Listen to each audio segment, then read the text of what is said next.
limits and continuity. So first off, we have a limit of a function of two variables. Do not worry about this definition. What this is saying is if we can get sufficiently close to the point A, B in the XY plane, then we can get sufficiently close to a point on our surface.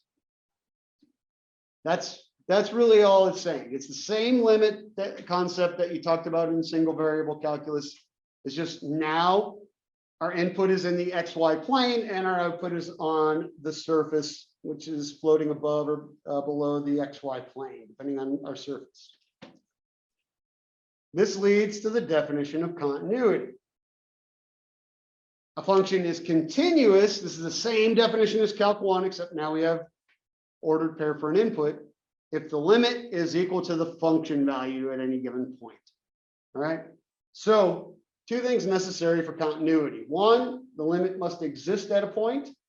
Two, the output, what that limit is, must be equal to the function value at that point. Now, we're not going to go around checking every single point for continuity. What we're going to do is try and identify points that might not be continuous to see what's going on. So let's take a look at a couple of examples of doing these limits. And this is just to kind of bring home what you saw in the video. So, number one, okay, so first thing I want to mention, and I'm just not doing an example for time's sake. Anytime you're doing a limit at a point, the first thing you do is plug in your inputs.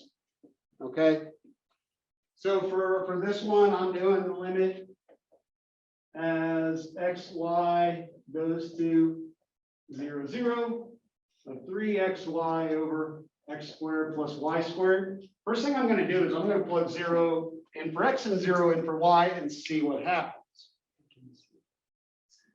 Yeah. In this particular case, we're going to get 0 over 0, which is an indeterminate form. It means we have more work to do. But if you don't, if you get a number, you're done. That's your answer. If you get 0 over a number, you're done. Your answer is 0. If you get a number over 0, you're done. Your answer is undefined. Okay? So first step on any limit at a point is to plug it in, see what happens. It's only the 0 over 0 case, or the indeterminate form is where we have to do more work.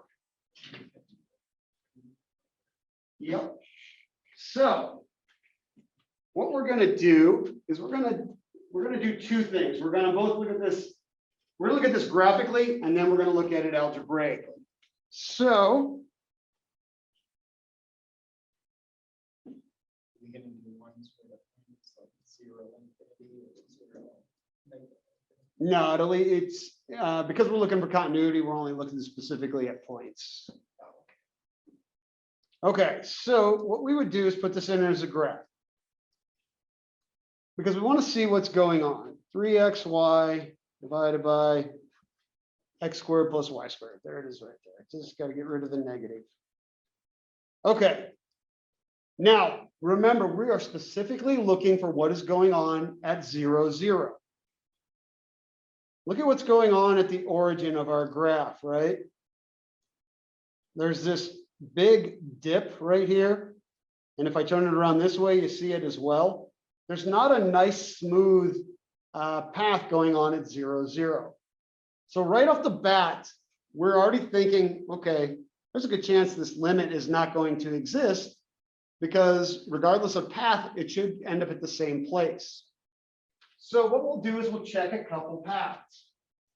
So maybe we first check the path y equals x. Basically, what this will do is turn this into a single variable problem, because all the y's are going to become x's. So what will that look like? Well, limit as x goes to 0, 3 times x, so 3x squared on top over x squared plus x squared on bottom. Right, so basically we're just changing the y's for an x. So we get 3x squared over 2x squared. Those cancel, and this comes out to be 3/2. Okay.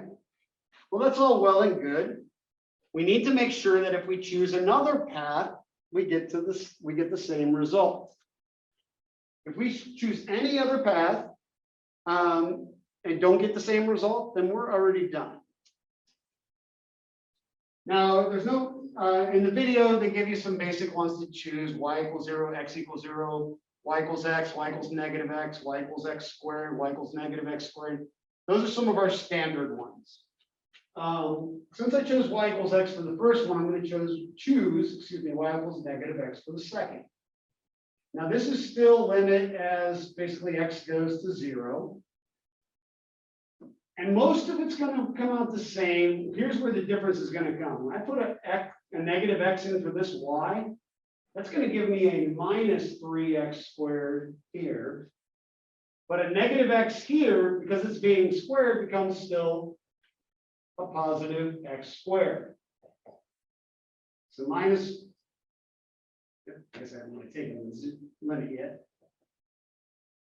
That should have been in there. Limit as x goes to 0 till we take it. Minus 3x squared over 2x squared. Those cancel. But this time we get -3/2. We're done. This tells us this limit does not exist. We need to be able to get to the same value regardless of what path we choose. Okay, so that's what the video was trying to show is you choose a couple paths and they don't come out the same, you're already done. Now, what I'm wanting to add into it is taking a look at the graph to already have an idea of what you want to choose. Questions about that one?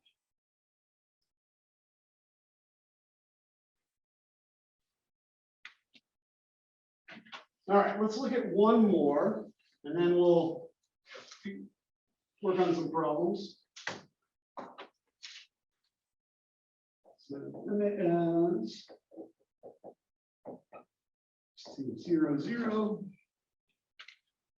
I had it on the slide, but I just want to leave Calculate 3D up. What did I have? Where'd it go? X squared y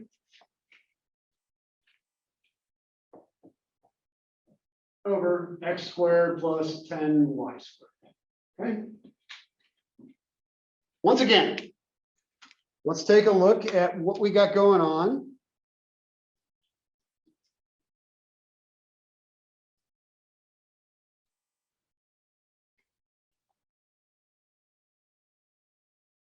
And what we're looking for, remember, we're looking at 0, 0. Notice on this graph at 0, 0, it's a lot smoother, right? That's the kind of behavior we expect to see when the limit is going to exist. All right. Now, this function value does not exist at 0, 0 because it makes a 0 in the denominator. So this thing is not going to be continuous at 0, 0, but that doesn't mean the limit won't exist. So what we're going to do is we're going to start checking some paths. So maybe we check a basic one first. How about y = 0? So limit as, like I said, it makes it a calc 1 from x goes to 0. If we zero out the y's, we basically end up with 0 on top over x squared, which is 0. Okay. What about x = 0? Well, now we're doing it for y. So limit as y goes to 0, making x 0. Still zeros out the numerator. Just need to make sure it doesn't zero. So over 10y squared, it's going to be 0. Let's check out the path y = x. Y = x and y = -x caused the issue on the last one, right? So if it's y = x, we got the limit as x goes to 0, putting putting in x there. That's going to be an x cubed over x squared plus 10x squared. So we have the limit as x goes to 0 of x cubed over 11x squared. Well, we can cancel an x squared out of top and bottom. Now we can do it via direct substitution. Plugging in 0 gives us 0. So we're starting to notice a pattern, right? Now we're not going to cover every possible path. That's why we look at the graph. Let's just do one more. And only because this is the one that caused us problems before. Now you don't need to do 15 different paths every time you do one of these. That's why we're leveraging the graph. Maybe just 2 or 3. Yeah. So now when I plug in a negative x for y, I'm going to get negative x cubed over x squared plus 10x squared. So limit as x goes to 0 of negative x cubed over 11x squared. Basically, the same cancel. And the negative doesn't affect the fact that this thing is still going to be 0. So in all 4 cases, we're getting that limit is 0. And we can also confirm that graphically. If we look from the side, see how it's pretty much meeting at the origin there. So checking a handful, 2 or 3 paths to make sure you get the same thing that goes along with what you're seeing graphically is enough to show these things, the limits exist.